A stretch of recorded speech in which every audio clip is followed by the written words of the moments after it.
Welcome to the Terrible Podcast with your hosts from SteelersDepot.com, where you can find all your latest and greatest Steelers news. It's Dave Bryan and Alex Kozora, always lit, talking Steelers. And now, here's Dave and Alex.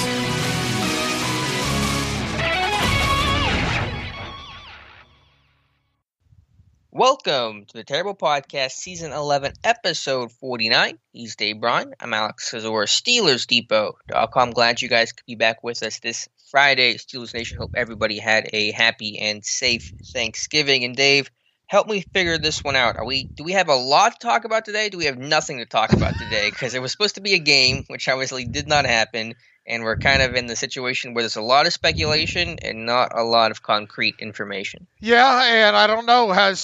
We better get back on Twitter in the 1 minute it took for you to open the show there, because things may have changed already. But look, I mean, I think the big takeaway, at least to start with here, is, man, things can change in a hurry with this thing, and trying to predict. I mean, I know people try to ask us what our opinions are on certain things, and do we think Game X is going to get played and all.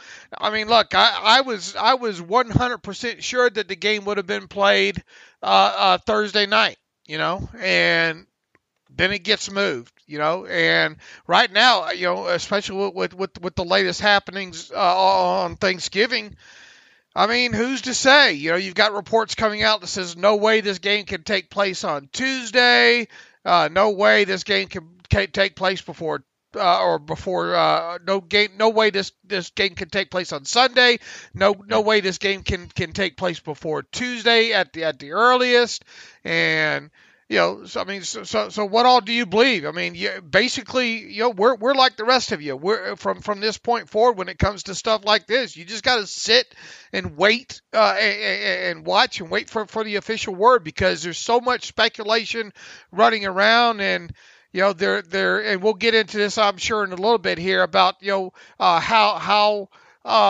transparent the league is, and how that makes it tough, and not knowing when players test positive and all those kind of things there. So that makes it really tough. Now, as of us recording this right now, which it is 10:05 Eastern time right now, the game is still scheduled to be played Sunday at 1:15 Eastern time at Heinz Field. Now, these shows usually run 2 hours, so we'll see at 12:05. Right, maybe. Stay tuned, or soon thereafter we end the show. So, does that answer your question, or no? Probably not. Well, I don't think there is an answer to it right now, because nobody knows what's happening. And so I think that we have to be honest about that. We don't know what's going to happen. I'm not sure if the league exactly knows which way things are going to go right now. There is a report that the league is going to decide the future of this game sometime today.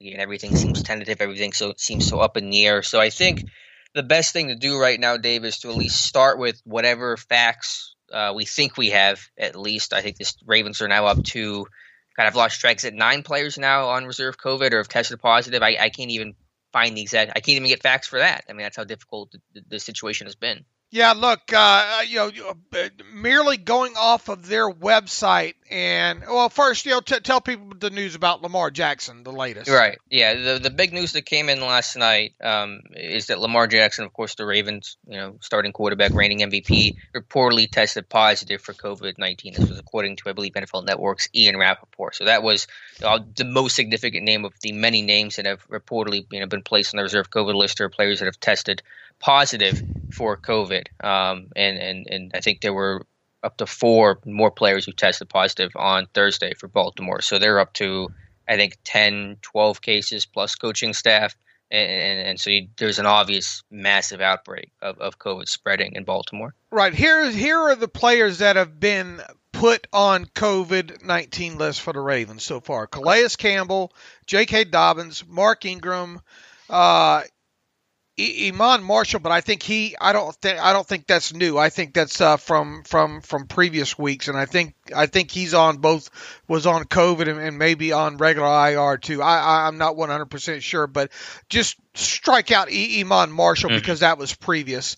Pernell McPhee was this week. Trace McSorley has been on it, but I believe that was a move that was made last week and not this week. Patrick McCarry, an offensive center guard. Matt Skura, another center guard for them, went on this week. And then Brandon Williams, from at least what we think, is the only close contact player on this list so far. And then you, of course, just mentioned Lamar Jackson. He has not officially been placed, that I can tell, on COVID, and it doesn't appear as though the Ravens have updated their website with the movement of Jihad Ward, and I'm not sure if that has been made official through the league transaction sheet. I'll check on that as we talk. Right, but that has been reported that Jihad Ward was going to be placed on the reserve COVID list, and obviously we don't know the sources for everything and the origins for everything, and we're not saying necessarily that this one individual is the sole cause for this apparent outbreak, but not that the team has confirmed it, but it's just been heavily reported that strength and conditioning coach Steven Saunders apparently had symptoms, was at the facility, did not report his symptoms, was not wearing his mask either at all or enough, and that may be one of the sources for the outbreak. Is their strength and conditioning coach? He has been suspended by the team. Jihad Ward has officially been put on reserve COVID-19 list, according to the transaction sheet from the league on Thursday. So he's on it. The Ravens have not updated their website with them. Lamar Jackson is the one that has yet to be officially put on the COVID-19 list. I would assume that would happen today at some point with him. It's a bit curious. I don't know which way you want to go with this. It's a bit curious when you look at the Ravens injury report. Look, they haven't, quote unquote, practiced all this week. We'll get into a PFT report from this morning here in a minute, but on their what are called estimated injury reports, which they still have to release all this week, Jihad Ward showed up on it yesterday as not injury related and not practicing. Okay. Mm-hmm. Now it begs the question, why wasn't Lamar Jackson also on that list with the same classification? Did he test positive later in the day? Are they now using quicker test than here? Okay, a note on any games potentially forfeit. This is from Adam Schefter. See, this is going to be kind of fluid. This is the new norm for us, I guess, right? Is it just coming in right now? Yeah, a note, Adam Schefter, a note on any games potentially forfeited as the NFL season winds down. Players on both teams would not be paid for that particular game. A forfeit would mean a loss for one team, but a loss for players on both teams. Well, that's something I've been trying to get through to people on Twitter the last several days, and maybe they'll believe Adam Schefter if they don't believe me. Yeah, because you have to remember players get paid 17 weeks a season. A game check each week, no game equals no pay unless the NFL somehow were to intervene, but I don't think that would happen. So there's an incentive to play this game for all parties involved. Really gets to the heart of the question of, can this game be played Sunday? And the reason why this game was pushed back from Thanksgiving in the first place was this, not because of the number of players for Baltimore who have been tested positive reportedly, or the significant number of players who have tested positive, starters that really impacted their roster. It was a matter of this slow daily trickle of more positive cases, where the league was getting to a point where they didn't feel like they had a handle on the situation in terms of, these are all the positive cases, and there are unlikely to be any more positive cases the following day or when they play the game, or get players who get tested positive after a game. And so until the league gets to a point where they feel like these are the cases and those players have been isolated and quarantined and the rest of the team is good to go, they really can't play this game. And so if they can get to that point, hopefully, I guess today, maybe by tomorrow at the latest, then they can try to play Sunday, I suppose. If they can't do that, if there continues to be this trickle of positive cases, and I can't see a scenario where they're playing this game on Sunday. People want to say, well, this is the league trying to screw the Steelers again and get it to a point where Baltimore gets these players back, and I get several tweets saying, well, what are practice squad players? Why did they even lengthen the practice squad if they can't play this game? Look, the main focus here is not to potentially put a positive player out on the field and then infect another locker room. That's right. They could give a rat's petunia about if the Ravens have to play with Alex at quarterback, which they're getting close to, which they are getting close to, but they have to go X amount of days. Here's the thing that I'm most perplexed about. People are mad at me because I'm not hollering for a forfeit here and standing at the top of the black and gold mountain saying Steelers getting screwed. No, look, it's unfortunate for the Steelers without a doubt. All these situations here with the Titans and all like that. But here's the biggest thing that I take issue with here right now is the transparency of all of this. Now, look, I get the whole kind of HIPAA aspect of this, but isn't HIPAA more related to hospitals and doctors releasing medical information? Is there something related to teams that they can't come right? We talked to John the other day, John Eisenberg, and there are certain things that even he's not allowed to kind of speak on when it comes to potential players' names and the virus and all like that. We certainly respect him from that because technically he's an employee of Baltimore Ravens, because he works for the website and all like that. I guess my question is why should there be some sort of public timeline here to know Lamar Jackson tested positive at X a.m. or just do it a.m., p.m., whatever. So at least the public and media has a specific timeline to help us piece this stuff together as well, instead of us trying to play, or me trying to play Columbo here. Do you know who Columbo is, by the way? I do not. Oh, thank goodness. I'm sorry. Okay. You do though, right? I don't know who Columbo is. Oh, you don't know who Columbo is? I do not. No, I do not know. Oh, Peter Falk? Oh, okay. All right, moving on. I understand your point about the transparency, and that would be nice for us, but, and this would probably be a better question for Dr. Mel, but I think HIPAA, I believe at least, applies to really employer-employee relationship, and so I don't think the league would really have grounds to do that. Okay, then why couldn't they do player A? Why can't they just title it player A, player B, player C tested, positive AM at this time? Look, smart people will be able to figure it out anyway, right? When a guy goes, because they announce a transaction, then why even have a separate COVID list that you're putting players on and making public on top of that? We're not idiots out here. We can put 2 and 2 together and get 5. But regardless, you see where I'm coming from here? I mean, I'm trying to make light of it in some instance there by the 2 and 2 equals 5 and all like that. But I mean, on a serious note here, shouldn't there be more transparency as to when these guys are going on and whether or not they're testing positive or close candidate? And here's the thing too: why doesn't HIPAA? Why don't these laws play into a regular injury report every week and classifying? Naming a player and then naming his injury? To me, doesn't that? I mean, what's the damn difference? You put you put a player on an injury report with quote unquote illness next to him. So when does it, because it is an infectious disease? Is that where the crossover is? These are questions I have.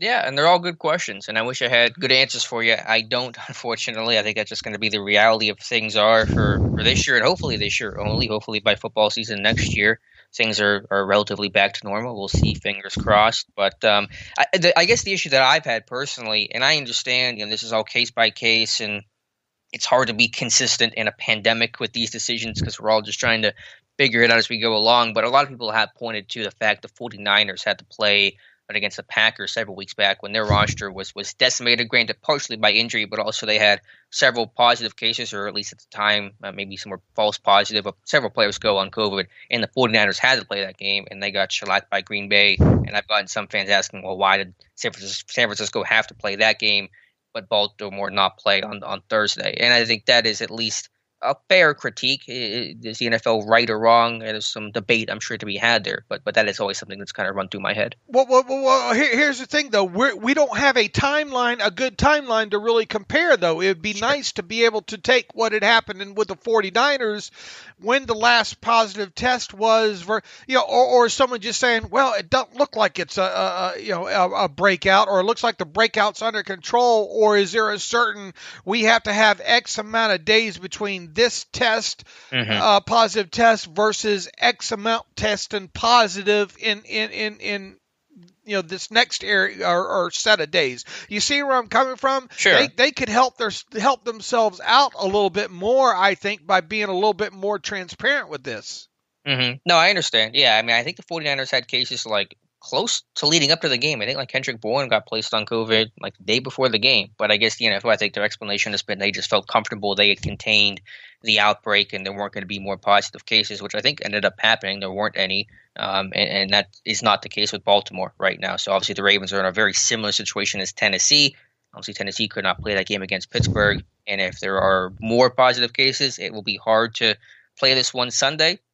If there aren't, maybe they're going to give it a go. But I know John Harbaugh, at least whatever it's worth, has big back and forth with the media type yesterday saying that his team will not be at the facility until Monday at the earliest. And so how do you play a game when you're not even allowed to be at your own facility? I know it's in Pittsburgh, but team not allowed to be together. How are they going to travel? How are they going to play? A lot of questions there. Yeah, there is. I mean, how if they're not allowed at a facility, get on a plane.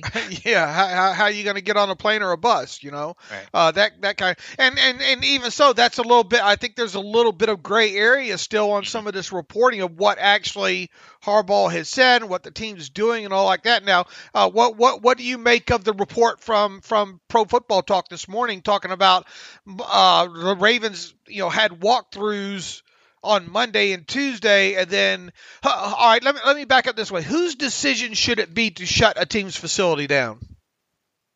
I would say it's a conjunction between the medical experts on the team and the medical experts of the league working together. But who makes the call? Who called for the code red? That's I guess above your head too. You haven't seen a good few men, have you? No, what I a great I'm flick sorry. there, boy. Disappointing you today. All right. Ultimately, decisions go to the NFL, the head NFL officials. So it's just the way that Goodell was the guy that pushed this game back. Not necessarily that Goodell is the number one guy, but Goodell and the league medical experts, Dr. Alan Sills or something. Those guys make the final decisions. Right, and all this is off of data every day. So if what I'm getting at is it's not up to teams to make the call. If they want to voluntarily just say, look. We don't want to go to work and we want to shut it down just in case. But ultimately, it's the league that decides, you practice or you can't go to your facility. I believe. Sure. Because you can't have 32 teams out there making their own decisions in the case of this, right? That's right. But obviously, the information that Harbaugh is getting from someone, be it his own team doctors, the NFL league doctors, whoever, is serious enough to where that's been the discussion, where some information is pushing them in that direction, saying that this is so bad of a situation that we don't think we can be there until Monday at the earliest. It's just giving a scope of how bad things are right now. Right. Well, the league should somewhere be in that chain, you would think, right? I would hope so. Yeah, I assume that Harbaugh is saying that based off information he's getting from team doctors and the league officials. My point is Harbaugh's just not out there making his own decisions on this and saying, we think we're going to do this and we think we're going to do that. Now, what do you think about if indeed this report? Now, everybody knows Mike Florio likes to start this crap up or whatnot, and sometimes his hand isn't held close enough to the fire on some of this, But what do you think about the whole walkthrough report here? What exactly was it? Because I saw a headline this morning. Haven't really actually gotten around to reading it. Per a source with knowledge of the situation, the league allowed the Ravens to hold a walkthrough practices on Monday and on Tuesday before shutting down the facility for good. The Monday gathering happened, though the Ravens learned late Sunday night of positive player results based on samples collected on Sunday morning. Ditto for the Tuesday gathering.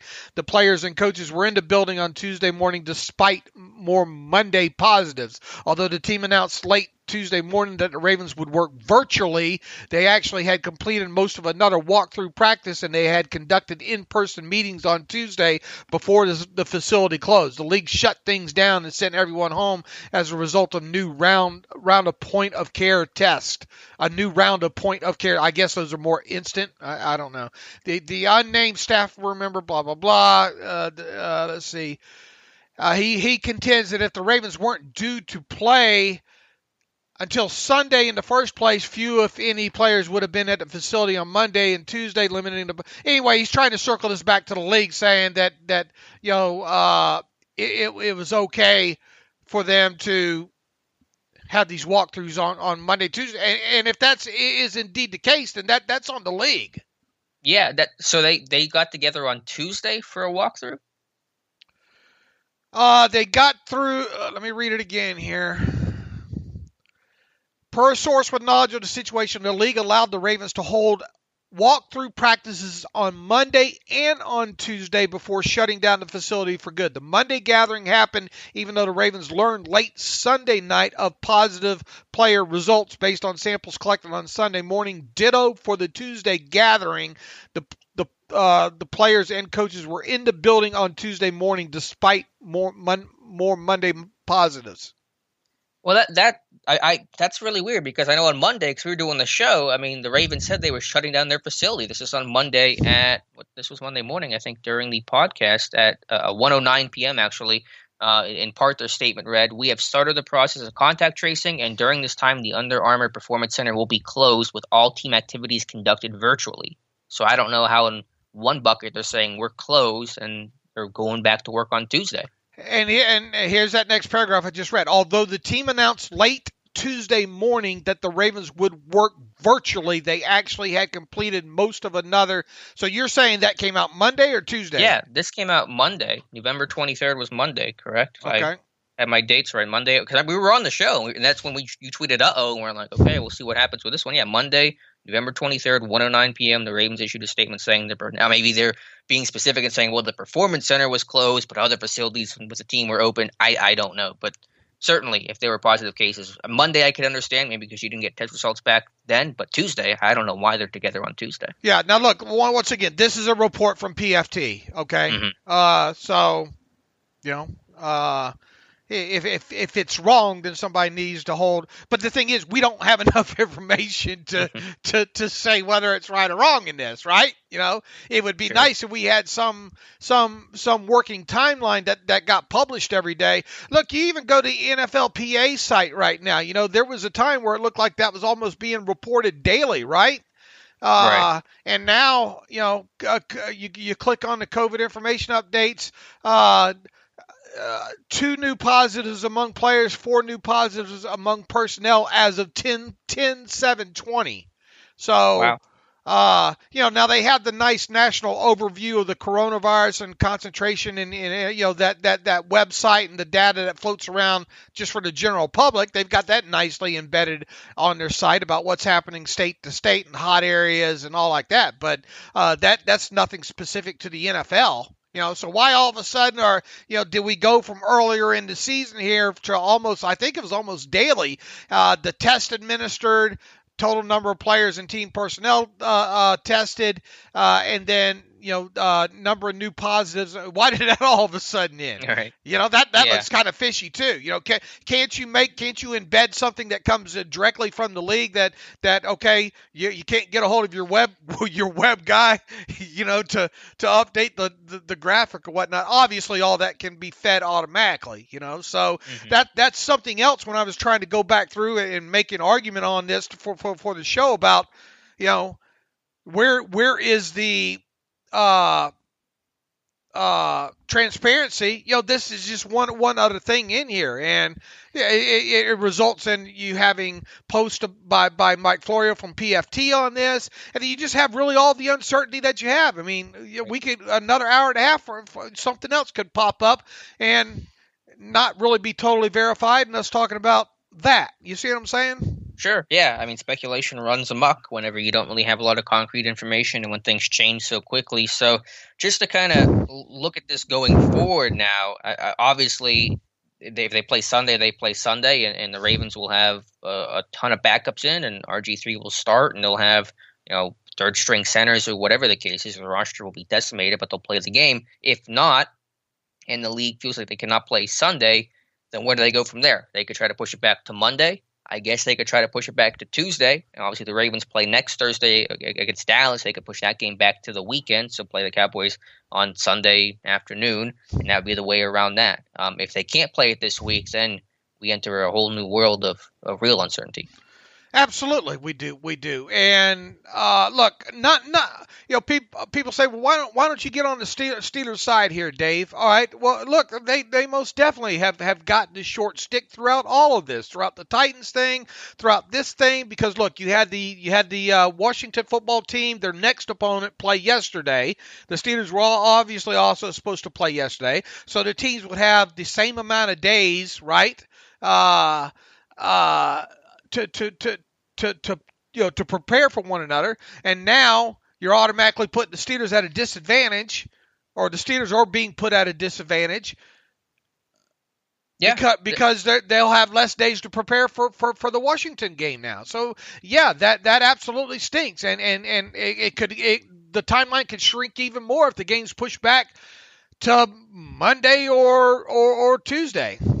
Absolutely, and so let's at least just touch on the topic. And I know that we both agree it's unlikely to happen, but just given how extreme these circumstances are getting so late in the year, at least should be mentioned, because I know people will talk about it and ask us why we didn't talk about it. Given the fact that clearly, and again, I don't know if it's accurate to say that we can blame all this outbreak on the strength and conditioning coach, but clearly that guy did not follow protocol. He flouted the rules. He did not report symptoms. He did not wear a mask. Very basic stuff the NFL's been harping on for months now. Is there any way where you could see or support a forfeiture by the Ravens, just given the fact that clearly that one man was reckless and maybe a large reason why the Ravens are in the situation they're in right now? No, and people ain't going to want to hear that, but no. Even though, like with Tennessee, it doesn't seem like there was any intentionality in terms of screwing stuff up. Well, look, they even had practices outside the facility. Right. But it doesn't seem like that. You can make a stronger argument for them to forfeit, and even I couldn't. Didn't have COVID though. I mean, right. This guy had COVID. He's a strength and conditioning coach, so he's interacting with the whole team because he's not, a position coach or something like that. And he was symptomatic and hid his symptoms, to not report his symptoms, and did not wear a mask. So I'm just saying. I mean, obviously, they have to get punished in some capacity, though, right? Baltimore does. I think what you need to do is you do the exact same thing that you did on the heels of the Titans thing. You send in the cleaning crew, the cleaning team. The NFL and the NFLPA and the NFL will both commission some sort of investigation to go into this thing and look because they all have they all had the video cameras and whatnot, right? And you look at the protocols and all like that, and then you go ahead.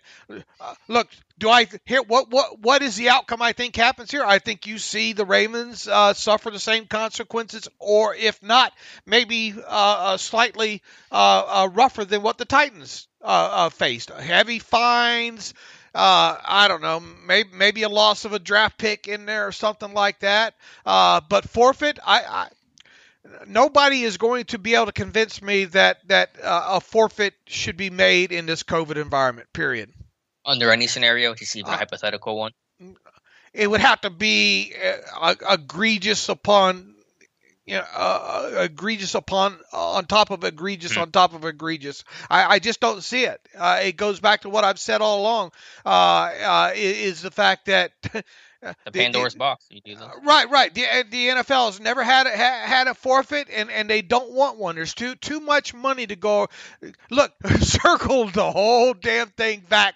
To it all comes down to money, Alex. It all comes down to money. And here's the thing too. I've gotten so many questions about forfeits and not playing players. The things I've talked about. Right, and I've been right about all along here when it comes to forfeits and not playing players and all. And then now people are trying to say, well, can't the Rooney's just pay the players himself? Well, then you get into salary cap violations. You're going to get the NFLPA filing, even though they want their players paid. There's probably going to be some agreements there. How do you share the revenue with that? How does that revenue get shared? You're not getting the revenue from the TV. And in plain, I'm going to read you verbatim. I asked Joe Corey, our buddy Joe Corey. I always rely on him on certain CBA things and these memos and all like that. If I have questions and all like that, I point blank, I asked him. I said, look, I told him, I said, look, I don't think a forfeit's going to happen. I think it's really, ludicrous to suggest, but fans are continually asking me what would happen if the Steelers just outright paid. I went through the whole spiel as if I was, a fan asking me these same questions, and basically was hoping to get back a long response from him. He says, I think it's a non-issue because the NFL will do everything to prevent forfeits, period. Right. Sure. And I agree with that. I mean, yeah, that is the last resort. And it's funny, I'm just looking at some of the tweet responses from Steelers players in response to the Adam Schefter tweet about, players not getting paid if there's a forfeiture. And let's just put it that Eric Ebron and Trey Edmonds would like to get paid. That's the way I'm interpreting their gifs and emojis. And obviously that you want. And look, it's not their job to understand all that jargon and all like that. A lot of them probably don't even know, until reading that. A lot of them learn about what's in the CBA as it's posted on Twitter, Right, only when it's relevant to them, right. Which is fair. I mean, I'm not begrudging anyone for that. Yeah, it's our job to figure that stuff out. Their job is to play football, Right. And they have agents help them and all with the other stuff there. So, long story short, Alex, I mean, and I know I'm the villain here. I know I'm looked at, that's just Dave being contrarian again. No, my job, and I try to make this as clear as I could on Twitter late last night as well too, is to try to look. I have learned over the years to take the emotional aspect of being a Steelers fan out of it. All right, and maybe it's because I've covered this so long and try to be as objective as possible. I try to look at all angles of this, and I try to look at what's realistic. That's why we don't run around saying Steelers should trade for J.J. Watt. Right. I mean, we try to. It doesn't behoove us to have 80,000 more clicks for something that's not going to happen. I let the other sites do that BS or whatnot. Our job is to try to take the information at hand and try to educate. I think more than anything. I think that's what you and I both try to do in these situations with the film breakdowns, whatever. In that, and within that, my job is to talk about potential forfeits and either shoot those things down or hop on board. I'm not going to just go get on top of the mountain and scream for a forfeit when I think there's no ungodly way or reason why there should be one. Mm-hmm. Yeah, and this is the first time I've used that F word, forfeiture, I think, this whole time, because I do think it's incredibly unlikely to happen, but I at least wanted to entertain the idea and bring up the idea to address that potential elephant. All right, so all right, you put me on the spot, and I'm the bad guy. Do you think the Ravens should be subject to a forfeit here? I want to see how many more positive cases come in. Do you think?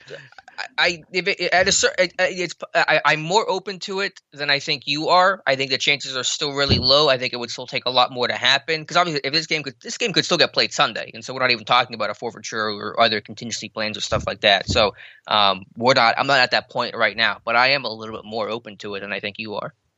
Well, a little bit more. I'm not open to it at all. Right. I'm low levels of possibility for that. Me advocating for that, but I do think the Ravens clearly, this individual, the Steven Saunders, strength and conditioning coach, clearly flouted the rules and there's got to be severe consequences to that. He infected, not only in terms of jeopardizing the game, but the health of his players. I mean, now got, not that he alone may not be the sole reason, but at least partially responsible for, all these COVID cases and guys getting sick. And there's got to be a consequence to that. Let me ask you this. Do you think in your heart of hearts that every organization has at least that one guy? I'm sure the Ravens are not alone, and you're probably right. There are guys who are. I'm sure not every team is taking these things to the letter, to all that. But they're skating by, and they're not getting caught. But if you do get caught, then you get punished for it. Right. There's always that one guy, Yeah, right. In every situation, and I'm sure there's that one guy in Pittsburgh as well too, with the Steelers, and if not, God bless them, Right. And when something manifests, then that's when all the attention and the microscope draws closer on this, and Steelers get look. It is incredibly unfortunate and unlucky, whatever you. But here's the thing that I look at as well too. Look, the players could have opted out. All right, by remaining opted in, and in so many words, what the league tried to convey in those memos and all like that is it's probably not always going to be fair all the time. All right, right, And I said this before the season started. NFL does not care about fairness. They care about completeness. They just want to play the season and get out. They want their money and move on throughout this. And even still, I don't see this as a conspiracy against the Steelers as most people want me to try to look at that way. I look at it as being incredible. Look, I think the Ravens generally would like to get this game played, right? And they would have liked to have gotten this game played with their full team. I don't view this as the Ravens trying to duck. Look, I mean, they came close to beating the Steelers a couple weeks ago. Why wouldn't they be itching to play this game again right now? Why wouldn't they be itching to be the team to knock the Steelers off, right? This is they got sick. The virus spread because of maybe one man's poor decisions and the protocols not being followed from there, and then that's where they got. I don't think that the Ravens are saying now maybe John Harbaugh is kind of trying to lobby at this point, because look, it's an incredible task at this point, right? I mean, with the players that they're likely to be without or should be without. Here's what my biggest issue would be too. Okay. Is if somehow this game got moved to a later week, and those players come back, right? And then those players are able to play. Then there's bloody hell to be had to be screamed at that point. I think because of these players being, and correct me if I'm wrong, because even John Clayton, bless his heart, seems to really have the last couple years just really fallen off as being in touch with some of these things. If a player tests positive, that's it. That's 10 days, right?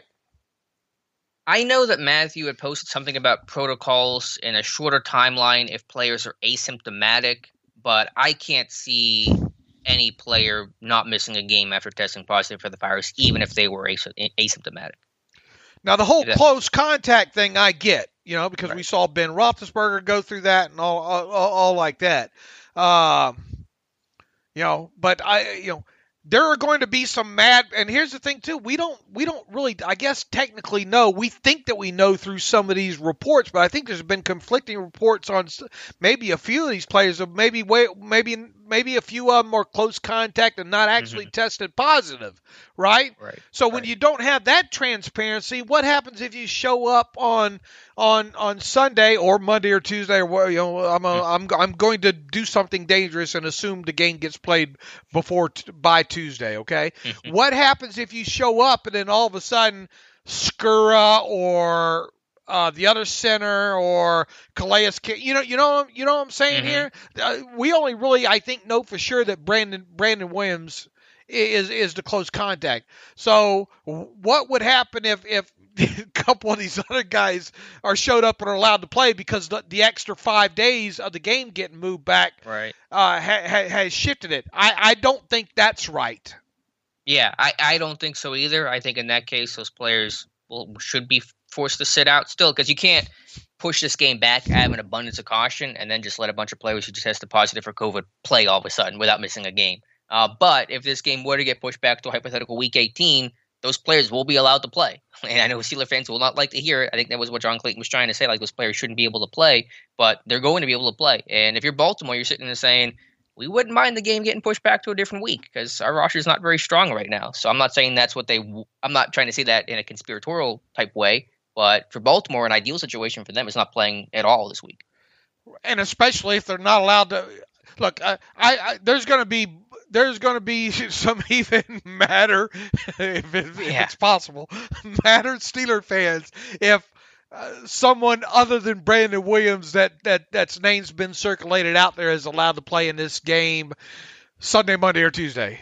Mm-hmm. Yeah, right? But they'll be even madder if they play Week 18. And then that goes back to me. Having my biggest issue being the whole transparency thing here. Yeah. No, I understand. Yeah. I mean, obviously, when we don't have the information and we're not confident in that information, it's hard for us to talk about it, and it leads to a lot of confusion and misreporting and speculation. All right, what have we left? We've spent 40 minutes, I think, on this now, and probably half of them listening are probably ready to get off of this topic now. Have we missed anything on this? Have we made our stances clear on this? I don't think the game, if I was to bet, and that's dangerous at this point, based on my 0.00, I would bet the game gets played by Tuesday. But be careful with that bet. Yeah, I think they're going to play this week. Again, we don't know. But, yeah, if they can't play this week for whatever reason, then I guess we're looking at a Week 18. I don't know what other moves the NFL has right now. I don't know either, but I would much rather not spend another 15 minutes speculating about the speculating. You really got to talk about this almost on a day-by-day basis right now because a minute-by-minute basis. Right. What I'm getting at is we can't look down and say what if, because we're going to go down and you send me down a rabbit hole, man. I'm going to find a rabbit hole off of a rabbit hole, Fair enough. And you see what I'm saying? So sure. I mean, let's approach the Week 18 thing if it presents itself, not if. Mm-hmm. Okay, fair enough. All right, let's move on here to some Pittsburgh Steelers talk. And Mike Tomlin did give his players Thanksgiving off. I believe they're going to be back in the facility today on Friday. But the Steelers did release an estimated injury report on Thursday, and it looked pretty good overall. The only players who were estimated as in did not play, and this actually correlates with a roster move as well, with Trey Edmonds with a hamstring, Jalen Samuels with a quad, Joe Hayden's been back-to-back days limited with that knee. Juju has been full the last 2 days with his foot injury. And also Steelers did make a minor roster move yesterday with the exemption, which you had noted on Monday's show or Wednesday's show, Dave, that Vance Mcdonald had the COVID exemption. He has now been officially fully activated to the 53, and Trey Edmonds has been placed on IR with that hamstring injury. Right. We wondered if there was one. We knew somebody had to go, right? Right. And I think we threw out Trey Edmonds as maybe being a possibility either through the IR or just outright release. At this point, looking at the injury report, which is another dangerous thing to do because 2 days of the injury report, Monday and Thursday, have been estimated ones. All right. So in other words, the team didn't practice, and the team has to release an injury report and a participation report as if the team was going to practice, what would have happened. So we have a lot of hypotheticals. I bet Mike Tomlin just hates filling these out on these days here. So obviously Edmonds is not going to play. He's on IR now. He's the guy that made room for Vance McDonald once that exemption into there. Jalen Samuels, if I had to guess, there's no way he plays, right? At this point here. You want to talk about we haven't talked about a few maybe positives about this game getting maybe pushed back here. All right. If indeed it ends up getting played Sunday, Monday, or Tuesday. Joe Hayden's got an extra time to get that knee right? Mm-hmm. Right, for sure. And Juju with that foot. So those are positives. I would guess by the time the game gets here on Sunday that both those guys, as questionable as maybe both were, and we don't know the level of questionable that they were, would be able to play. And additionally, we had a pretty long conversation the other day about Vance McDonald. And Is there enough conditioning time in there for him coming off of the COVID list and all? I would think that this extra time would now put him in the category where you get to see him on the field a couple more days and then maybe increases his chances to be active. Yeah, he should play Sunday. I have no doubt in my mind about it now. All right, so I think assuming the roster stands as is right now with the 53, I would think Joshua Dobbs is inactive. I would think Jalen Samuels is inactive. Do you need 9 linebackers dressed? So in other words, Jaron Elliott. Is there a reason to dress Jaron Elliott? No, probably not. All right. One of 2 defensive linemen is probably going to be down, either Carlos Davis or Isaiah Buggs, right? I'll just assume Buggs until they change that up. All right, and then the only other thing is do you need 3 tight ends? If you have can you now be in enough time? We'll probably pass with McDonald. Can Kevin Radar just be considered Gentry's replacement? You know, and then possible. And then if that's the case, then which I would have liked to see him dress, but you were the only Kevin Rader stan. Yeah. Oh well, I guess we learned that I was right on that, huh? You were. I've never gotten so many comments about any one topic on the podcast before until I've never gotten so much support. Yeah. So thank you for helping me find the origins to the stand. And thank you for proving me right. No, but in all seriousness, I think you get into a situation now where Kevin Radar is basically Zach Gentry on your roster, and then now you can get away with only dressing 2 tight ends. So I would think Gentry would be your 5th and final. Not Gentry. Radar would be your 5th and final inactive as we sit here today. Unless something happens COVID related or injury related, I can't see an elevation happening at this point. Yeah, I think his team's in a pretty good place health-wise right now. So if the game gets played sometime this week, I think they'll have basically all their guys out there. What is, how big of a disadvantage are the Ravens now, assuming only a guy like Brandon Williams might come off of that list and be able to play? I mean, it'd be massive. Obviously, they wouldn't have Lamar. Their central piece of the offense. They wouldn't have their top running backs, J.K. Dobbins, who had an increasing role in the offense and was becoming one of the lead guys with him and Gus Edwards. They're on, I think, their 3rd string center. Who was the kid's name you mentioned? Someone drafted. Yeah. Like a made-up Madden-generated type name. Oh, we got to talk about that here in a minute. Let me pull up the Ravens injury report. Depth chart here real quick. His name is, hold on a minute. This has layers to it. Tristan Castillo. Yeah, it does sound like a kind of a made up name. And an undrafted rookie free agent out of where was he? Missouri? Was it Missouri? I have no idea. Out of Missouri, an undrafted rookie free agent out of Missouri. 6'4", he has 30-inch arms. Does he? He's a little AQ Shipley. He is AQ Shipley light, because at least Shipley got drafted, right? Man, hats off to that guy still. He was Tom Brady's center the other damn day, and I kind of focused in on him a little bit. I didn't think he played all that bad. He just suffered a neck injury that may be career-ending, according to Bruce Arians, unfortunately. Yeah, I didn't see that fall out but hats off to him. Tristan Castillo might end up getting a colonoscopy from Tyson Alu, Dr. Tyson Alu. Yeah. Can you imagine? And then on top of it, them not having, what was it, Skura playing one of the guard spots? Was he? Well, he was a center, then had the yips like 2 weeks ago, got benched. I guess Bozeman or Powers has been in there, right? Yeah, I think so. And and obviously they lost Ronnie Stanley to injury, and they've had to move guys because of that. Orlando Brown to the left side, DJ Fluker to the right side. So they're just it'd be a mess. So you could have really, I don't think Tristan Castillo has played a snap, right? I wouldn't think he had. So. No. So you have that guy as your starting center with RG3 behind him with Gus Edwards in the backfield. You already have I mean, look, they're say what you say what you want about the wide receiver group. It's not great. I mean, it's Willie Snead, a Steelers killer, and then kind of everybody else at that point. They obviously would have to try to run the heck out of the football, I would think. But then defensively, they would not have. I guess we could assume Williams comes back, but Campbell and Wolf. Is Derek Wolf on COVID? No, he's not, and that's the other thing. He's on there listed as an illness or whatnot, but he still has not been moved off the COVID list.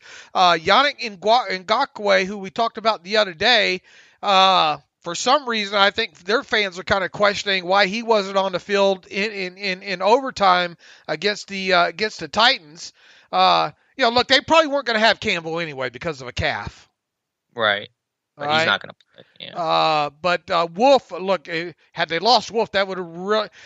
I think their defensive line still is in better, and Jihad Ward hasn't. I think there's been some games where even Ward's been inactive this season. But they don't have Pernell McPhee. All right.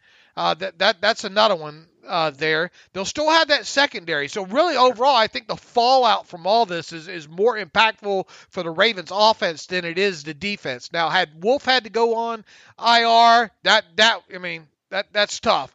Not having Ward, I think they'd gladly take the trade-off of having Wolf but not having Ward, obviously. Sure, but there's no guarantee Wolf plays, because if he does have an illness and they're just not sure, given the time. Because Anthony McFarland was never placed on COVID, but he missed the game because of an illness. A young guy, I know, but still. Yeah, that's true. But I mean, and look, they haven't practiced and they're not going to practice. Right. And that just hurts the whole team in general, just not practicing. Right. Yeah. So obviously, the roster would be decimated more on offense and defense for sure. But they would take a huge hit.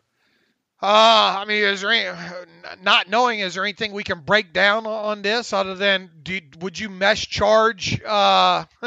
Would you mesh charge RG3 in this one? Would you come off of your? I don't think they should mesh charge Jackson as much. Well, they started the mesh charge with RG3 last year, right. So they obviously had that as a threat and respected his mobility. So I wouldn't be surprised if that was their approach. Again, do you think that's the winning approach? It really hasn't felt like it so far. So I don't know. It's a good question.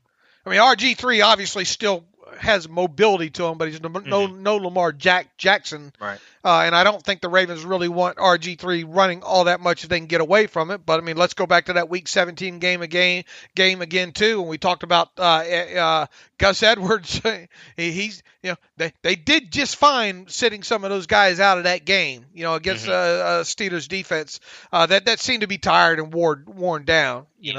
It was partially just they knew the season was over at that point, so I think they were it was rainy and just a crappy day overall. This team's going to come with a lot of energy and a lot of big chip on their shoulder this time around. Yeah, that proverbial chip definitely has a role in this one, I would think. Were you upset at Avery Williamson's comments about Mike Tomlin being reportedly upset at the news of Steelers Ravens postponement? I did not take issue with it, but I know some Steelers fans did. It did cross my mind. Yeah, it did. You didn't like it? Not so much I didn't like it. I just don't think that's. I bet he's learning real quick. And why the heck? Props to them for getting a guy that'll talk. And Avery Williamson likes to talk, right? I kind of think that'll be frowned on. I don't. There's certain things I don't think that you should talk about that come out of the locker room. Yeah, I think everyone would understand that no players were happy about this news, and to me, it just seemed like a kind of a throwaway. It was one sentence. He was upset, and then he just said that Tomlin was like, we got to refocus and get ready to go and go about our business. So to me, it just kind of felt like a throwaway line that it didn't bother me too much, but I know some Steelers fans didn't like the comment. Yeah, I mean, it caught my eye. I mean, when you hear the entire sound bite, it's not overly egregious, but it can be written on Twitter a different way, right? That's fair. Yeah, there're just some things I don't think. I mean, I wonder if he got a talking to. He might have. Yeah. But a normal reaction for Tomlin and the whole team to have, because of course you wanted to play this game. And play it in prime time. They're probably pissed when they are. Yeah, pissed. It'd be weird if they weren't upset about it. So this was not a shocking piece of information to me. And here's the other thing. I hate to jump backwards here real quick, but I mean. okay, Mike Tomlin was able to give this. Okay, yeah, the team lost their bye week, and then Mike Tomlin had planned. And I think you even wrote this up that Mike Tomlin had planned to give him kind of a mini bye after the Thursday game here, and now that appears to be ruined. Obviously, they got Thanksgiving off, but what if the team has to go into, at this point, I'm sure they're already in a facility at this point, and it's already counting as a day. They go in and they practice, and then the league comes out this afternoon and says, hey, boys, we're moving it to Monday or Tuesday. Well, they could have had, in other words, they could have had, here's something else. The Steelers have adjusted their practice schedule today until they get clarification. Well, how about this? For timing here? The Steelers have adjusted their practice schedule today until they get clarification from the league about what is happening Sunday. Mike Tomlin gave the players off yesterday. They're in wait-and-see mode. Well, how about that? That just answered my question in real time. Yeah, it's from Ray Fittipaldo. So that's just crazy with the world we're living in. We just don't even know if we're practicing today. That's just how kind of funny that my question right there just got answered live on the Twitter machine. Your words to Twitter's ears. Right, but you see the concern there, and you would. I mean, sure. It's an obvious concern there because all right, you send these guys into practice today, and how does this all flow into the CBA with all these practices strung together? Normally that doesn't happen either. Well, what if the league just doesn't make an announcement today? When does Tomlin say we practice or we don't? Right, it's right. PM, we're all kind of just waiting along. Which goes all the way back to Dave talking about the whole transparency thing, here. And now they've had to push back. It's just one other obstacle, okay? Now the team might end up practicing later this afternoon. You get your players out of the normal rhythm. You know what I'm saying? It's just one other thing. So hell yeah! Look, I mean, if regardless of Mike Tomlin is Coach of the Year times 3 right now. Yeah, I mean, thank God to have a coach with as much experience as he does to kind of wade through these uncertain waters, because to have a first year coach hypothetically trying to deal with this would be 10 times the challenge. And yeah, I mean, that was a report that Tomlin, had they played yesterday, Tomlin was going to give the players Friday to Tuesday off as their mini bye, come back Wednesday to prepare for Washington, and that's not happening. So the NFL is messing with the players' time off, and they're messing with their money potentially, 2 things players do not want to have messed with. Right. So anything else Steelers related that we haven't discussed since Wednesday? I think those are the big storylines, obviously. Kudos to Matthew Marksy for a good frequently asked questions article that he went up on Thanksgiving that kind of answered a lot of the questions that I know fans had about what was going on. Yeah, but you just wonder how quickly that gets out of date. About now. Had the shelf life of a banana, but what can you do? That's 2020. Anything else to kind of talk about? When we previewed the hell out of the game, obviously some of the things, some of the players are obviously going to change, but I don't think it's changed too much schematic wise, right? No, yeah, there's really not a whole lot to discuss. So I figured we could just jump into the Week 12 predictions, and before that, we hear from our friends at MyBookie. But I think that's really all there is to talk about Steelers' potential Ravens game. All right, well then we shall get into the MyBookie here. Late fall college ball, the NBA bubble, and UFC Fight Island. It's clear 2020 has been a year unlike any other, which is why you need a sports book with offers unlike any other. Get some skin in the game when MyBookie, where odds boost, lightning deals, and free bets await all season long. And with Turkey Day now here and the holiday weekend on tap right around the corner, there really is no better time to feast on some NFL action. Whether you're a first-time customer or have been playing with MyBookie for years, there's no shortage of value to be found in the thousands of game lines, unique prop bets, and contests they offer every week. Sign up or get reloaded today. Find an edge, make your bet, and get paid. They also boast a fully fledged casino platform giving you access to all the classic table, slot, and card games you'd expect to find at your local spot. And the best part is, at MyBookie, the doors never close, so you can continue to build your bankroll even after the stadium lights have gone out. Make the right play today and sign up today at MyBookie. And when you do, use promo code TERRIBLE. That's terrible to get your deposit matched halfway, all the way up to $1,000.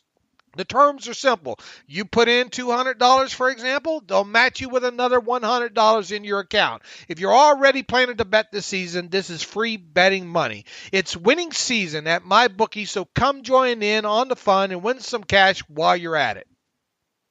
All right, Dave, let's get to our Week 12 predictions for the rest of the week. I believe I went 2-0 on Turkey Day yesterday. I don't know if you were 2-0 as well. No, I was not. I was 1-1. I don't know what the Dallas Cowboys were thinking at certain points of that game. You want to talk about bad coaching decisions during a game? And a kind of a one that was fairly competitive for most of it. Boy, Mike McCarthy, what would you think about that fake punt? Yeah, that was an attempt. I mean, I don't know. Terrible idea. And what did you think about the effort that Scary Terry had on that interception? Man, how good is Terry McLaurin? Receiver, special teams guy. I remember watching him at the Senior Bowl. And was I there for the Senior Bowl year? I don't remember. I think I was. But I don't remember. Anyway, but yeah, really good player and high effort play for sure. After trying to watch most of that game while all this stuff was kind of breaking, it was a weird day, man. That was a Thanksgiving I don't want to ever go through again. I think the Washington team's a little bit tougher than people give them credit for. Yeah, they're not a bad team, and they may be the winners of the NFC East when all is said and done. That's a very low bar, I know, but yeah, I mean they got Antonio Gibson's solid, and Alex Smith is playing well enough, I suppose, and the defense is decent. Chase Young, etc. So yeah, I agree. In other words, I think look, with this extra time, that they're going to have to prepare for the Steelers. I know that still, we haven't gotten to that yet, but they, I got even though it was Dallas, I think that they came across as a better team than what I imagined them being. I think that's fair. All right, so with that, you are 2-0 entering the weekend. I am 1-1. I don't even know if we got even an updated line yet on. I think Steelers Ravens is off the board right now, not surprisingly. So let's go with that. What else is out there? The Las Vegas Raiders at the Atlanta Falcons. Raiders on the road, favored by 3. I know it's a road game for Vegas, but Derek Carr's playing really well this year. Talk about a totally different quarterback, it feels like. And I think Julio's got a hamstring injury. He seems to always be dealing with soft tissue stuff. Give me the Raiders. Give me the Raiders as well. Lay the 3 there. Arizona Cardinals on the road against the New England Patriots. This is an interesting game. You would think the Patriots better start reeling off some if they want to get back in this thing. The Cardinals, however, on the road favored by 2.5. Boy, who kind of saw this coming? Yeah. People wanted the Steelers to sign Jameis Winston and Cam Newton, and things ain't going well for those two guys. Obviously, Jameis can't even get in ahead of Taysom Hill. Mm-hmm. This is a tough one. Give me the Patriots just because I like Belichick's defensive plans against some of these mobile quarterbacks. Arizona on the road, a lot of travel. Close game. Give me the Patriots by 4. By 4, really? Okay. Yeah. I think the Patriots find a way to win this one at home. I just do. So I will take the Patriots plus 2.5 in this. I'm not convinced that it might be a field goal game, but regardless, I like the Patriots to win. The Cardinals can prove. I don't know how much what kind of feather you get in your hat right now for beating the Patriots at this point, right? But I mean, it is still something. So I think we got to take the Cardinals a little bit more serious if they're able to win this one on the road in late November at Gillette Stadium. All right. So anyway, give me the Patriots plus 2.5. New York Giants on the road against the Cincinnati Bengals. Are the Giants going to make a run for this thing, at least in their division? They are on the road favored by 6.5 over the Bengals. Ooh, I know first game without Burrow, Ryan Finley starting. I'm going to say the Giants win, but the Bengals cover. They rally around, the loss of Burrow. There's still some talent on that team. Maybe they get Joe Mixon's on IR, so he won't play. But I'm going to say the Bengals cover. I'll take the Giants on the road to win exactly by a touchdown and cover that 6.5. The Cleveland Browns on the road against the Jacksonville Jaguars, who are now going back to going to Mike Glennon, I think, at quarterback. They're gluten free. Oh, that's a good one. I like that. The Browns are favored by 6 on the road against Jacksonville. Yeah, give me the Browns. I like James Robinson, but the rest of the team has just been really struggling. So Yeah, I'm with you on this. Give me the Browns to cover that 6. Carolina Panthers on the road against the Minnesota Vikings. This ought to be a fairly decent game. Vikings at home favored by 3.5. I'm going to go with the Vikings just with how strong Dalvin Cook has been. Although, is Adam Thielen, didn't he test positive for COVID or is put on the COVID list? It's so hard to keep up these days. But either way, give me the Vikings. I will take the Vikings at home, laying the 3.5 as well. Tennessee Titans. This ought to be a decent one. Tennessee Titans on the road. Boy, the Titans are kind of free falling. I mean, or they got back on the horse after free falling a little bit there with the win over the Ravens. They could really kind of make a statement, come out and beat the Colts. What did the Colts do last week? What did they do? The Colts. The days are running together here. We're at that point of the season. I'm trying to remember. They beat the Packers in overtime. Okay, all right. So this would be a huge. Came back in that one. This would be it'd be a huge win for the Titans. Regardless, Colts at home laying 3 against the Titans. Yeah, it should be a really good game. Yeah, the Colts I think were down like 28-14 against Green Bay and rallied back, and Blankenship had the game-winning field goal. I'm going to go with the Colts. That defense is just really strong, and the Titans have not had a great defense this season. I'm going to rely on their defense as well, too, and I'll lay the 3 on top of it with you there. Buffalo Bills hosting the Los Angeles Chargers. The Bills laying 5. Who are the Bills? Who are the Chargers? The Chargers just can't seem to win those close games. Right. The Bills, 5 is a curious number here. Yeah. So you said the Bills are favored by 5? Right. I'm going to say Bills win, Chargers cover in one of those, because you said maybe the Chargers get so close but never get all the way there, but they lose by like 2 or something, because that's a very Chargers way to go about it. Herbert's playing great this season. I think because of just what you described, people will be jumping on the Chargers here, so I'm going to go the other way, and that 5 looks just too damn curious. Give me the Bills to cover the 5 at home against the Chargers. The Miami Dolphins on the road against the New York Jets. The Dolphins favored by 7, going back to Tua, I believe, again here, laying 7 on the road against the Jets. Yep, give me Miami. The Jets covered last week for me, didn't they? Did they? They finally do it for you. Yeah. The fighting Adam Gases. Yeah, I'm not taking. Is that guy going to coach the rest of the season? I don't know. Just fire. Just let him go. You know, the thing about the Houston Texans is, man, what if they're not that bad of a team, are they? I mean, at least offensively. I'm with you with being the Deshaun Watson stand. How good is Watson? He's top 3.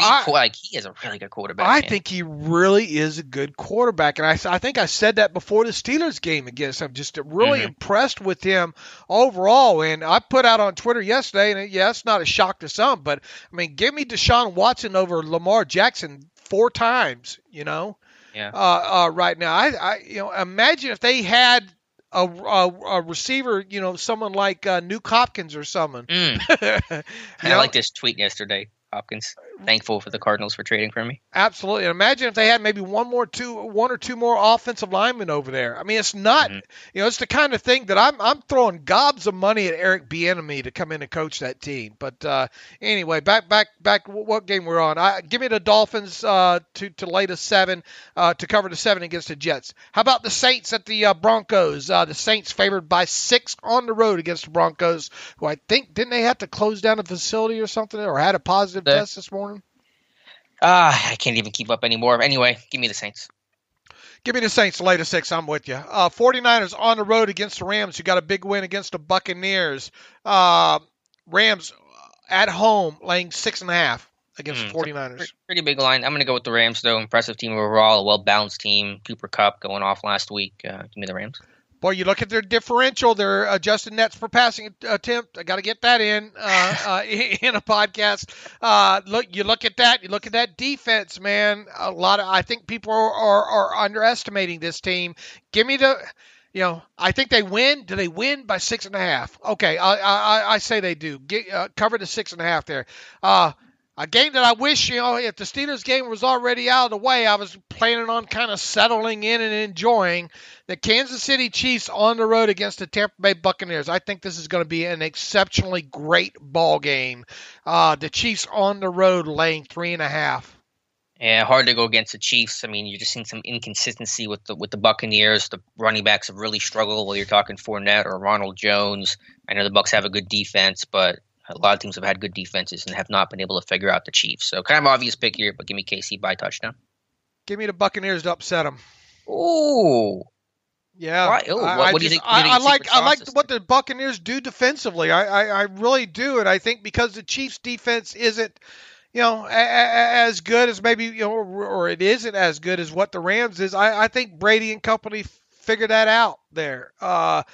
I don't think the Buccaneers are as bad offensively as they've been in a couple of games this year, and I think the Buccaneers defense is, and I think the Chiefs defense is better than, or not as good as what maybe some people believe. But I don't know how. Maybe this comes down to to a late field goal here. Maybe this one even goes into overtime here.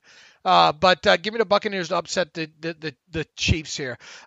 Finally, that leaves the Seahawks at the Eagles. The Seahawks laying 5.5. What version of the Seahawks are we going to get this week? Yeah, it's a good question. A version good enough to beat the Eagles by more than 5. I'll put it to you that way. Give me the Eagles to cover but not win. So I'll take that 5.5 there on that. And we will repick the Steelers-Ravens game as soon as the line comes out and all. How about that? And we'll have that. So even if the game gets played Sunday, we'll just... Well, we should have the line by Sunday morning when we post the rest of these picks up on the site. So, gotcha. If need be, we'll default to our old picks. But for now, to be determined. Check Steelers Depot Sunday morning, and then obviously you'll have. Don't you normally have your score prediction up there and in a post and all like that? All right. Before we get out of here, quick question here. I'm trying to narrow the gap. When it comes, I love one of the newer stats that I'm kind of have been fascinated with for a while is the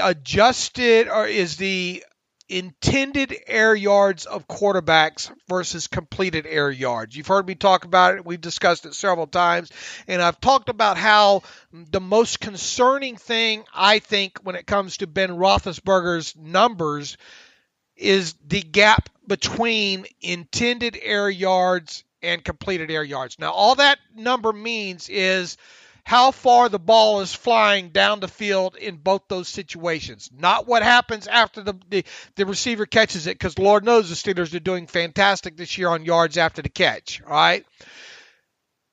So my question is, Alex, and it kind of came on working through all the pass interference penalties, defensive pass interference penalties the Steelers have drawn this year. The Steelers are second, I think, only to the Buccaneers in defensive pass interference penalties drawn and yardage. When it comes to that, only second to the Buccaneers, I think. And I wrote about this too. Chase Claypool leads the league in individual players drawing yardage. My question is, and I'm completely open on this. Should gained penalty yardage on defensive pass interference be counted in? Should there be an adjusted stat, in other words? Because, look, we talk about how Ben hasn't been great at the deep ball this year, but several of those deep balls have drawn pass interference yardage penalties. My question is should we be trying to push forward with an adjusted intended air yards stat, both attempted and completed, intended and completed when it comes to quarterbacks, when it comes to both defensive pass interference yardage gained and drops? Yes to both. There should be at least stats that offer that kind of context, just in the interest of being thorough. Because that would draw the two numbers closer together. And also, if you did it league-wide, obviously the Steelers are up there. It's not going to impact other quarterback stats greatly unless they have, obviously, a lot of drops and or a lot of pass interference penalties. And correct me if I'm wrong, the Steelers are right there, top 5 or 6 in total drops, according to PFF. I think they have a few more drops maybe than we have, and obviously that's a very subjective stat when it comes to that. At the very least, I think defensive pass interference yardage should be factored into what would be called an adjusted. You could still have your regular number adjusted, non-adjusted, but I think to add context to it, better context, because PFF's at it again this morning. The most overrated team in the NFL right now are the Pittsburgh Steelers, and because of Ben Roethlisberger and all like that. Just an insane statement. Right, but I understand. Here's the thing: I understand why they're going down that path with Roethlisberger, because I think somebody took what I wrote about also about the intended air yards and tried to get PFF's opinion on defensive pass interference yards playing into to Roethlisberger's score, and their reply was essentially, were those balls catchable to begin with? Which, how can you determine really? I mean, catchable versus, I suppose we have a couple instances where the ball has hit Chase Claypool in the hands, right? But they're trying to say, was it interceptable? A lot of what their scores I think are playing into this Roethlisberger thing. Roethlisberger being 15th or 17th or wherever they have him, is they're taking into account interceptable passes into this, and also probably lack of completed air yards, for lack of a better term, him not having a high completed air yard distance. I think those are two factors that are playing a lot more heavier into them having Roethlisberger where he is, which is now snowballed into clickbait. The most overrated team right now in the NFL are the Pittsburgh Steelers. You see where I'm going with all this? Yes, PFF just found a narrative that'll rile up Steelers Nation, gets clicks, gets people talking, and that's kind of what they're running with. You watch the guy play for any handful of games this year. Do they really need the clicks that bad? I mean, to go that way, or I don't know. It's like asking Jeff Bezos, does he need more money? The answer is always going to be yes. So I understand what they're doing. I mean, I don't agree with the sentiment, obviously, but I know why they're doing it. All right, but I mean, you're okay with coming up with an adjusted air yards number, and you would go with drops in addition to, because drops would obviously move the bottom number, which would be the completed air yards distance, and because you're already accounting for the drops in the intended air yard distance. But I guess they would have to be, and it would be subjective once again. I mean, you could show a drop to three different people and probably get two of them say, or one of them be split on whether or not it was a drop, and then one being, oh, that's definitely a drop, and one being, that's definitely not a drop, right? Yeah, and then I guess the other issue with drops, and maybe I'm thinking about this wrong, but just like then you could argue, well, if he caught it, what about Yak after the fact? Yak wouldn't play into just the intended air yards. Okay, right. I mean, yeah, you're opening up before you don't get me going down that rabbit hole. But yeah, you are getting into what potential yak there was maybe for a receiver if we were to get into a more adjusted wide receiver analytic here. Mm-hmm. I want to focus only on quarterbacks in that intended and completed air yards number, because I think, and the reason I'm on this is because I think there's a legitimate argument here to be made against drawing those two numbers of Roethlisberger together more, which in turn makes him look like a much better quarterback overall. No, that's fair. Yeah, I'd be all for the stat. Anything that adds more context and adds more illumination to a player's stats, good or bad, I'm all for it. Okay, for the rest of you nerds out there that like me talking about that, give me your thoughts on that end of it. Whether or not the defensive pass interference yardage should play into the overall effectiveness of a quarterback, or am I grasping for straws here? And for the rest of you that had to suffer through that, who could give a flying crap about the analytics, well, sorry. All right, Dave, let's get to a couple reader emails to close out today's show. All right, I'm trying to. I got a timer running. I'm gonna on this show to see if we can tighten it up a little bit here. All right, this one's from. Oh Lord, this is a long one from John Lilly. Hi, Dave and Alex. As always, thank you for your hard work for podcast. A few listeners have questioned and increased the number of COVID results on Monday. I put a little time in that and found an article regarding COVID test result distribution from the Monday narrative. While the Monday narrative is totally false, there is a rather conspicuous narrative of incredibly few, possibly zero positive COVID tests being reported on game day Sunday.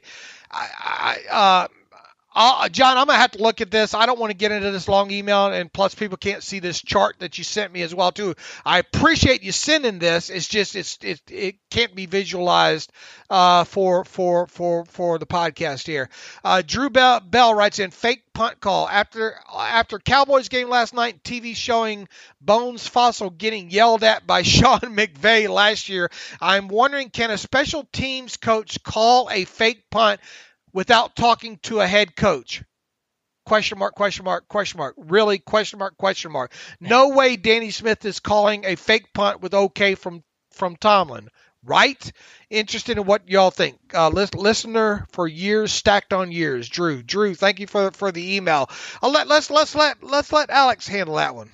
Anything Danny Smith related comes into my mailbox. Yeah, I mean, not unilaterally. It's not like he can make the call, but these things get usually put in pregame during the game plan to get worked in. If we get this look or in this certain situation, we're going to try to run this fake. Remember the old Pat McAfee, Troy Polamalu, scoot him out of a touchdown one? That was a plan fake. If we get the ball. We are, what did he say? We are kicking it. We are kicking it.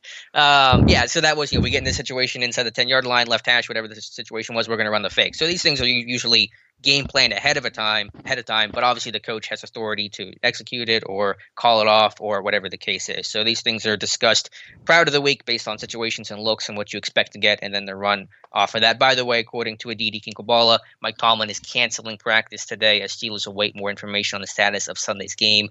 She's told by members of the organization, so no practice for the Steelers today. All right, that's good to know there. So where was I in the emails here? Basically on the fake punt call as well too. I think it's up to the head coach really to go to, you get 30 points ahead or whatever. Game circumstances change. I would believe it's more up to a coach to go to the special teams coordinator and say, look, call this off, Right. But the head coach obviously has final authority on everything. Right. Right. Let's move forward. This one from Jonathan Mason. This one about DVOA, about Football Outsiders, I guess. Dave, I know you're a big fan of adjusted net yards and defensive adjusted net yards, but I was wondering how you feel about DVOA rankings. John, I love them. I absolutely love them. The reason I'm so fascinated on one in particular with the adjusted net yards is I'm trying my best to try to boil it down to just one, instead of trying to look at so many different DVOA and all. I love them. I look at them and all like that. I'm really fascinated about the passing aspect of it because of that one stat being all about the passing game and nothing else. And then trying to, look at the historical and use it more as a predictive, measure when it comes to playoffs, basically halfway through the season. Make sense, Alex?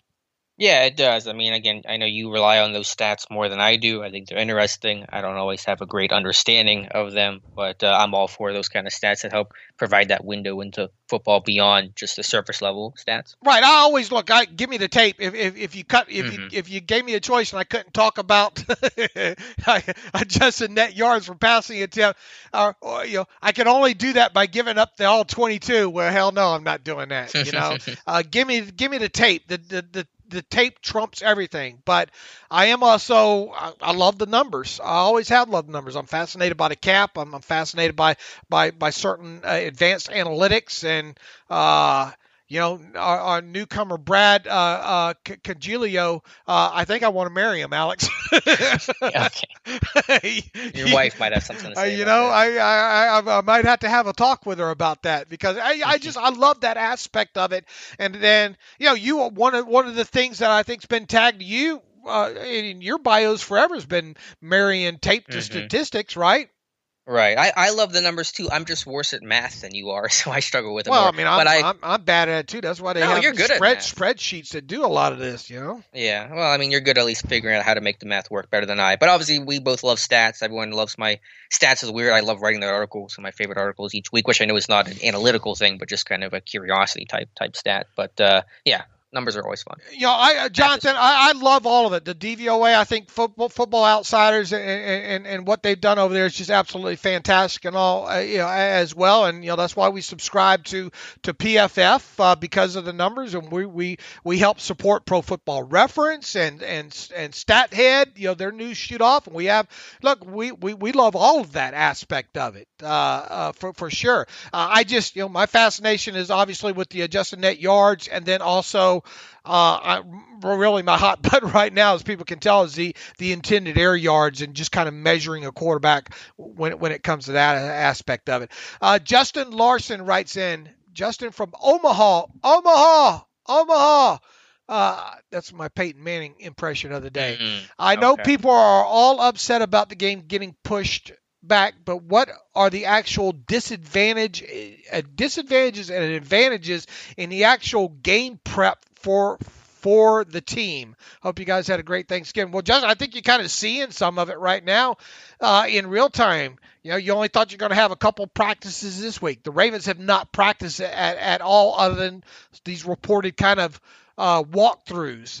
What else is there? I mean, the Steelers having to put on hold and kind of being in limbo for the last 24 hours. Give the team off Thursday after thinking you're going to have a mini bye week in there. So I think there's a lot of – I'm not exactly sure how to answer that, though, right?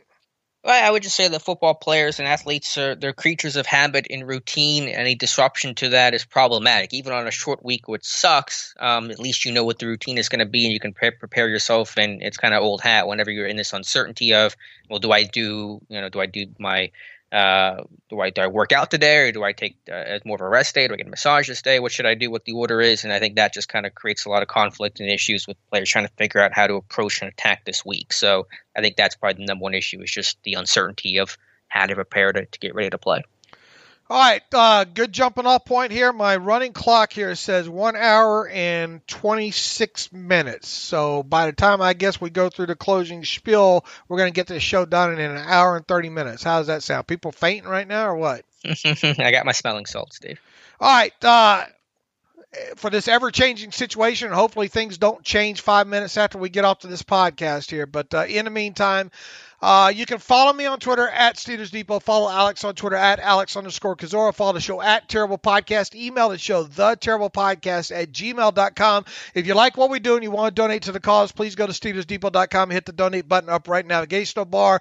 Also, if you would like an ad-free version of SteelersDepot.com, you can go to the site, hit the ad-free button for $25 for 1 calendar year. You can have a ad-free version of SteelersDepot.com. That's been very popular the last, really year and a half anyway, since we've had that going there. Alex and I, as things stand right now, are at least planning on talking about a Steelers-Ravens game on Monday. We'll see if that ends up holding true. We have, once we get kind of a firmer grasp of if this game might take place on Sunday as scheduled, the content flow as usual on Steelers Depot will follow, with meaning, I know you guys got I know we got a lot of scouting stuff going up today, right, Alex? Yeah, it's already been posted, the scouting reports for the Ravens game. And then really we're kind of treating this right now as if it was a normal Sunday game right now as far as content flows. So stay tuned to the Twitter machine and us. And regardless, Alex and I will be back on Monday. So with that, as always, thanks for listening to the Terrible Podcast with Dave and Alex.